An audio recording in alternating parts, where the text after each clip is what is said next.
کیونکہ آپ کو پتا تھا کہ وہ شرابی، کبابی، زانی، بدکار، بے حیائی کرنے والا، بہت سارے الٹے کام اس کے تھے. اس کو کیسے امیر المومنین مان لیں؟ اس کو کیسے مسلمانوں کا خلیفہ مان لیں؟ اب وہاں سے معاملہ بگڑنا شروع ہوا.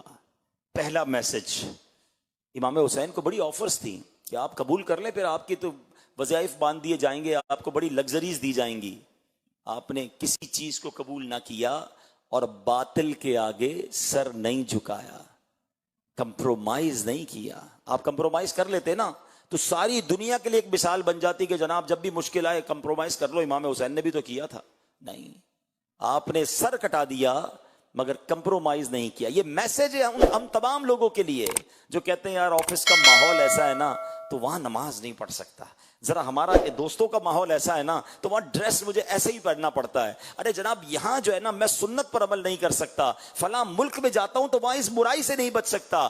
ارے تم ماحول کی وجہ سے اپنے اعمال، اپنے دین، اپنے عقائد پر کمپرومائز کر لیتے ہو. سیکھو نواسائے رسول صلی اللہ تعالی علیہ وسلم سے کہ کس طرح جان قربان کر دی مگر باطل سے کمپرومائز نہیں کیا. یہ رہتی دنیا کے لیے میسج ہے کہ امام حسین نے عظیم قربانی اس لیے دی کہ نانا کے دین کے پرچم کو بلند کر دیں. کیا خوبصورت شعر ہے نا کہ قتل حسین اصل میں مرگ یزید ہے، اسلام زندہ ہوتا ہے ہر کربلا کے بعد. تو وجہ یہ بنی کہ آپ نے باطل کے آگے سر نہیں جھکایا. اب دوسرا سوال ذہن میں یہ آتا ہے کہ ٹھیک ہے آپ نے جب نہیں کی بیعت تو مدینہ چھوڑ کر کربلا کیسے جانا ہوا؟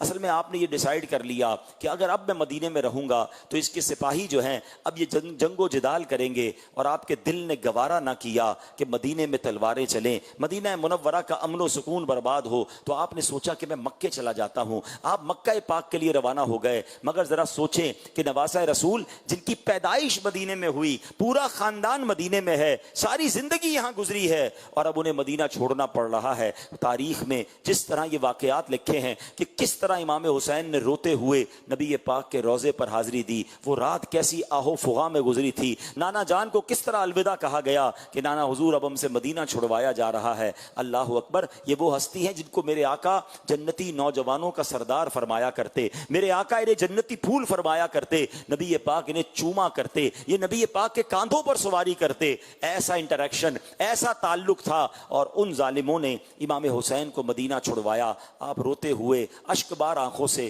مدینہ پاک سے مکہ پاک آ گئے.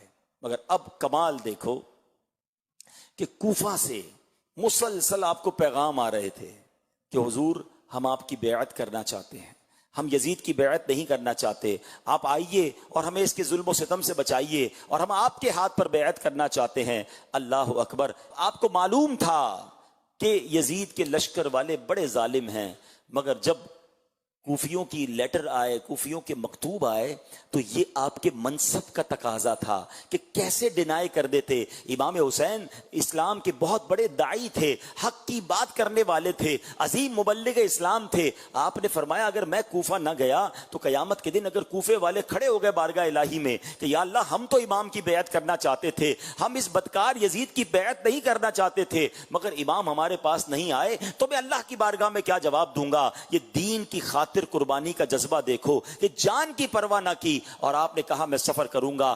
بڑے بڑے صحابہ کرام نے آپ کو روکا، منع کیا، یہ آپ کو دھوکہ دیں گے، انہوں نے پہلے بھی لوگوں کو دھوکہ دیا ہے، مگر آپ نے کہا نہیں، ان کے میرے پاس لیٹر آئے ہوئے ہیں، میرا منصب اس بات کی اجازت نہیں دیتا کہ میں مسلمان پریشان ہوں، مجھے پکار رہے ہوں اور میں ان کی مدد کو نہ جاؤں اور میں دین کی بات کرنے نہ جاؤں. اللہ اکبر. یہ امام حسین کا ڈیسیشن لینا، یہ آپ کا ٹریول اختیار کرنا. حالانکہ ایک اور بات ذہن میں رہے کہ امام حسین وہ شخصیت ہیں جن کی پیدائش کے وقت سے شہادت کی خبر مشہور تھی. نبی پاک نے پہلے ہی صحابہ کو بتا دیا تھا کہ حسین کو شہید کیا جائے گا، بلکہ مولا علی شیر خدا کرم اللہ تعالی وجہ الکریم کو تو یہ بھی معلوم تھا کہ کربلا کے میدان میں شہید ہوں گے. کربلا کی بٹی آپ کو دکھائی گئی، نبی پاک علیہ الصلوۃ والسلام کی بارگاہ میں فرشتے لے کر آئے، تو یہ سب کو معلوم تھا.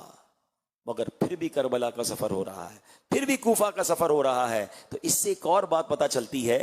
دیکھیں نبی پاک تو وہ ہیں کہ لوگ آ کر دعا کرواتے، اپنے کام کروا لیتے تھے.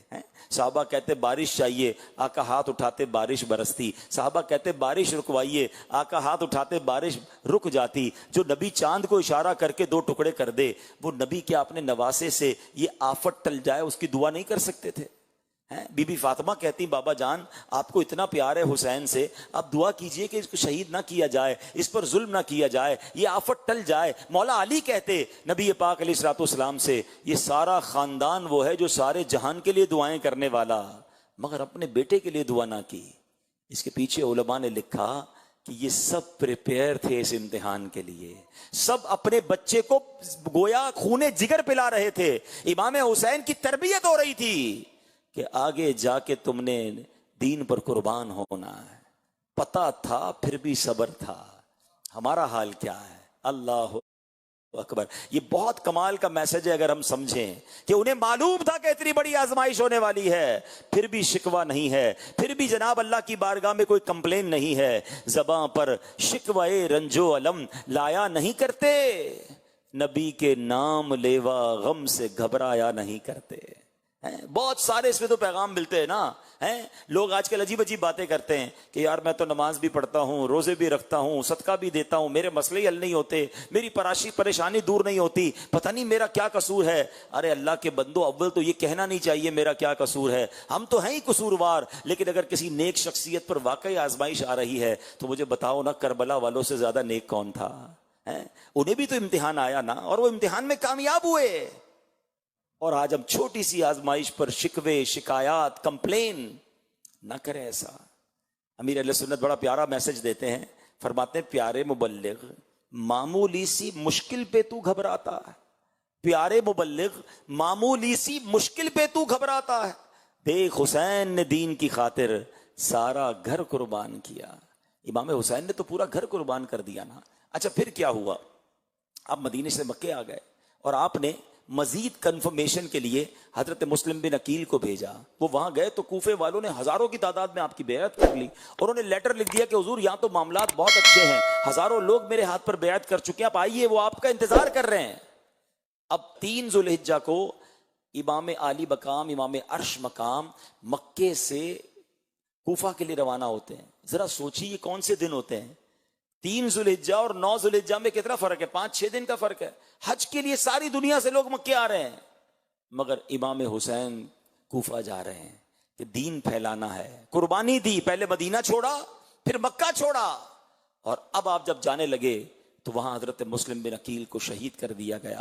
امام حسین کو راستے میں یہ پتا چل گیا تھا کہ حضرت مسلم بن عقیل شہید ہو گئے ہیں۔ آپ نے اور آپ کے رفقا نے مشورہ کیا کہ اب نہیں جانا چاہیے، حالات عجیب و غریب ہیں، مگر حضرت مسلم بن عقیل کے خاندان والوں نے کہا کہ ہم تو جائیں گے، ہم یا تو بدلہ لیں گے یا خود بھی شہید ہو جائیں گے۔ تو امام حسین سبحان اللہ کہتے ہیں نا، ساتھیوں کے ساتھی، آپ نے فرمایا جب تم نے جانے کا سوچا ہے تو میرا بھی واپس مڑنا درست نہیں ہے، جب ساتھ ہی سفر اختیار کیا ہے تو اب ساتھ ہی سفر کریں گے۔ اپنے قافلے والوں کی دل جوئی، ان کی حوصلہ افزائی کے لیے آپ نے بھی سفر اختیار کیا۔ اللہ اکبر۔ اب جب آپ کربلا کے قریب پہنچتے ہیں تو حضرت حر جو اس وقت یزیدی فوج میں تھے، انہوں نے انٹرسیپٹ کیا، آپ کو روکا، اور اس کے بعد ابن زیاد اور اس کے کارندے جب آ گئے، ابن سعد آ گئے، ابن سعد اور ان تمام لوگوں نے جب گھیرا ڈال دیا تو اب جب جنگ شروع ہونے والی تھی تو کمال یہ ہوا کہ گاؤں کے لوگ آئے، آس پاس کے ولیج کے لوگ آئے، کہتے ہیں جب تک ہم زندہ ہیں ہم اہل بیت اطہار کے کسی بندے کو شہید ہوتا ہوا نہیں دیکھ سکتے،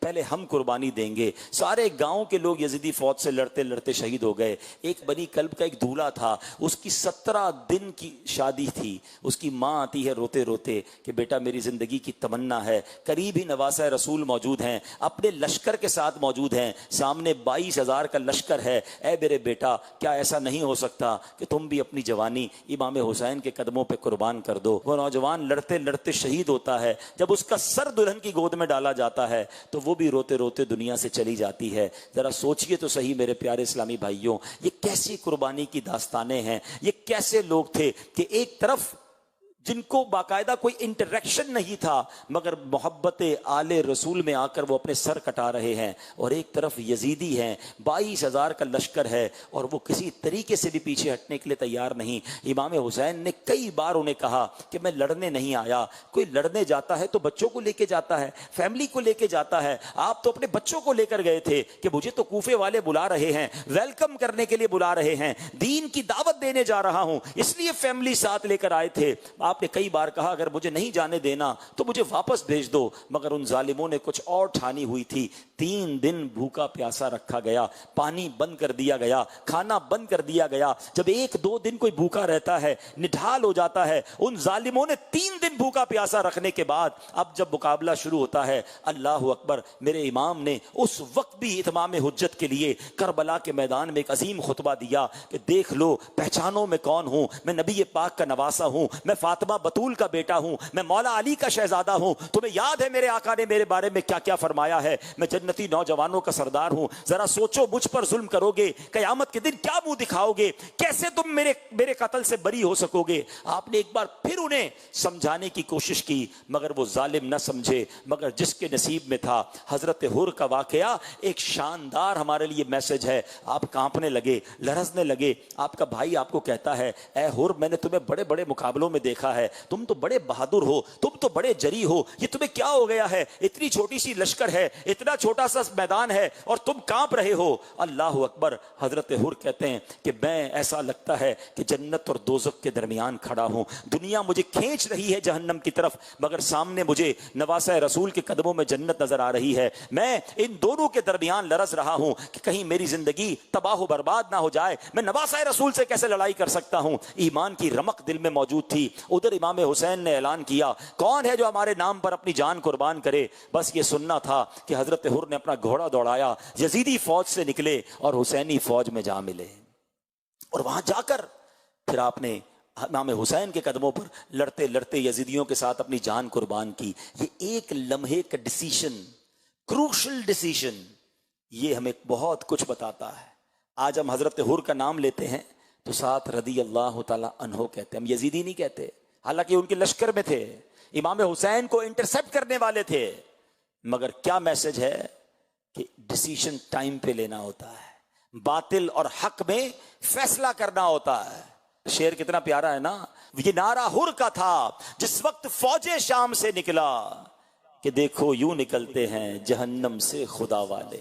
نکل آئے نا۔